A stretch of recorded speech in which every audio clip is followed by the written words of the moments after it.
Hey, bro. Have you ever been so jealous you want to throw a spear through a man's head? Jealousy is a powerful thing, man. It can make you want to throw a spear through someone's face. But you could also use that for, I guess, to your advantage. That same power, you kind of turn it in on yourself. Vegeta, for example, after he met Goku, bro did not stop thinking about anything except how to beat this dude, how to get stronger than Goku. Like, he was down bad. He gave himself to a wizard to make himself beat Goku. And the worst part is, on top of that, Goku was still holding back so that he wouldn't beat him that easily. Like, that's wild. Vegeta even blew up an entire stadium once he got this power. Just because of jealousy this man has. He said, "You don't want me to kill these guys? Stop me." Just to show off that he's stronger than Goku. And we all know he wasn't, unfortunately. But my point is, don't be like Vegeta. Or, hold on. Be like Vegeta up until the Buu Saga. Use that jealousy as motivation to become stronger, to be better. Up until, honestly, the only reason Vegeta was getting stronger until the Buu Saga was to beat Goku. And even during the Buu Saga, like I said. But after that, after the Buu Saga, his main focus was taking care of and keeping safe his family, which was Bulma, Trunks, and eventually Bula or Bra. I don't know what her name is. But Vegeta pushed himself time and time again to match Goku. And it's actually surprising how often he did it. He matched Goku hand for hand, bar for bar, and almost every transformation they've both gone through, with the exception of now the Ultra Instinct and Ultra Ego stuff, but that's because they're taking two different paths. But up until then, Vegeta has matched Goku on everything. For me, although sometimes it's in vain, I do my best to work when I'm trying to prove someone wrong. And I know it's not technically jealousy, but sometimes it actually is jealousy. When I was like 15, for example, my brother was dating a girl, and since we hung out a lot, I would be third wheeling like all the time. Honestly, I didn't have problem with it at first, but eventually, for some reason, I caught feelings for his girl, and bad move, W mans. I mean, what? No, bad move, L mans, L mans. And so during that time, every day we would hang out together, I find myself pushing harder and harder in the gym. That's when I hit the most PRs I've ever broken. It could have been newbie games, sure, maybe, but that jealousy is what kept me going to the gym. And it's not good to let that take over, just saying, but if it does appear, use it to your advantage. Don't let that slide. Either shut it down or harness it, but don't let it boil up inside. And it was actually during that time, hanging out with a girl, that I lost like 80 pounds. That was the lowest weight I've been. But eventually, of course, nothing happened. I told her I liked her and stuff. And of course, being a good person, I was an L man, and I'm so sorry for that, bro. You're probably watching this now. I really do apologize. That was a dick move on my part.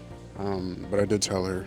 She obviously said no because she's dating my brother. But she also said this. I laugh about this now, but I was so mad about it before. She called me beta, and I was like, "Is this an actual thing people say?" But yeah, that's a story for another time. My point being, don't fall down where jealousy wants you to go. Don't follow that path. Use that jealousy and continue down the path you were starting on in the first place. Strive to go even further down that path.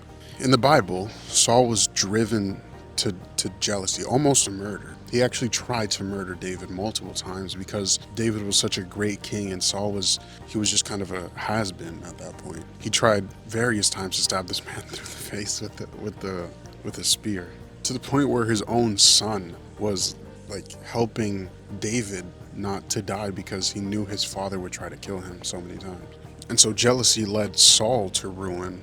But not only that, David also fell into ruin as well. I wouldn't say complete ruin, but he killed one of his best soldiers because he wanted to sleep with his wife. Like, that's such a terrible, again, L mans, bro. Like, why would you do that? He had plenty of wives. He literally had his pick of the litter, but he chose that one. And he let jealousy boil up in his heart until he sent that guy to the battlefield. Now, imagine this for a second. You go into a war with a squadron of men, and those men, they kind of just disappear in the middle of the war. And you're so confused as to what happened. Like, why am I here alone? What did I do wrong that made me lose all these guys so quickly? Like, it was literally like that. Abandoned on the battlefield because your king wanted that man to die.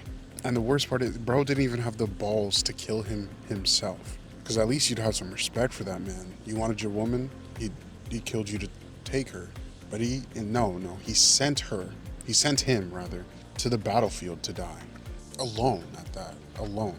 And King David was a man after God's own heart. So now imagine us mere mortals. Imagine how easy it's going to be for us to fall into jealousy again, fall into envy, let that foster, let that thrive inside of us. It's extremely dangerous. And so we can't let ourselves fall into that trap. The enemy wants us to fall into that because that, first, it draws us away from God. It draws us away from our families. It draws us away from our friends. We even lose ourselves in jealousy. Sometimes I'd wake up from a jealous rage and question, what am I doing here? What was the point of this? Because some guy didn't believe I could do something, which is, in my opinion, might be biased. It's a completely valid reason to do something. But either way, it's not productive. We can't let the enemy have that. Because once he slips his foot in, he's just going to keep pushing until the door is wide open.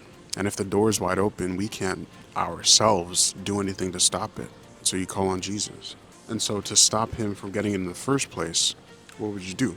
If we can't stop him ourselves, you call on Jesus.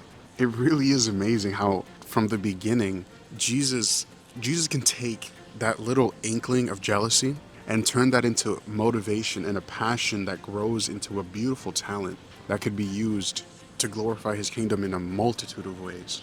Like, there's some people who only learned a certain skill. Somebody far off in the distance said, I don't think you can do it.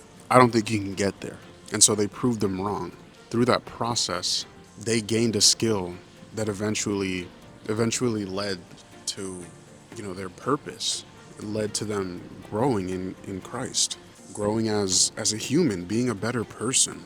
Don't let jealousy blindside you. I can't do it. If I do that again, I want someone to smack me upside the head as soon as they notice it, because I'm not going through that again.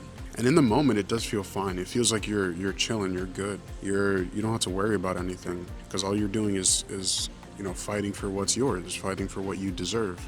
But at the end, once it's all said and done, you feel horrendous. I'm telling you, right? I felt so bad.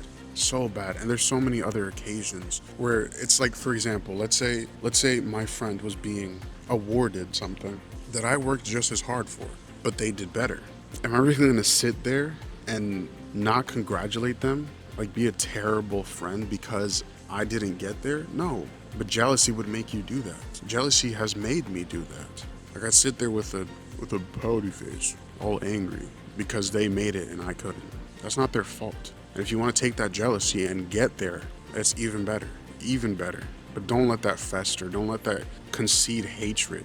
Don't let it take you over, man. Because once it takes you over, it's really hard to get out of there. Really hard. So yeah, just thought that was something you should know. Peace.